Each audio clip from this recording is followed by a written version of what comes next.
यावेळी संपर्क केला, चेंडू जातोय थ्रू द कव्हर, क्षेत्ररक्षक आहे, फंबलिंग होईल, हे वन बाउंड. ख्याती त्याचं नाव मंगेश वैती आणि मंगेश वैतीची बॅटिंग देखील पाहणं एक वेगळा आनंद असतो.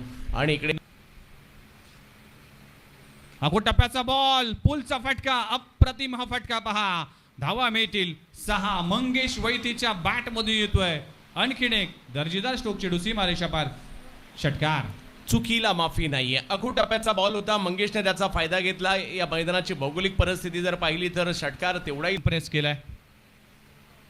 अखूट टप्प्याचा बॉल पुन्हा एकदा, पुलचा फटका, मंगेश वैतीच्या बॅट मधून येतोय आणखीन एक लाजबाब स्ट्रोक, चेंडू सीमारेषा पार, षटकार. अखूट टप्प्याच्या गोलंदाजीवर चढवलेला हल्ला आणि खराब गोलंदाजी म्हणावं लागेल यावेळेस नरेश ठोंबरेची. मंगेश वैती या सगळ्या गोष्टींचा फायदा घेताना पाहायला मिळत आहेत. पहिल्याच ओव्हरमध्ये जर पाहिलं तर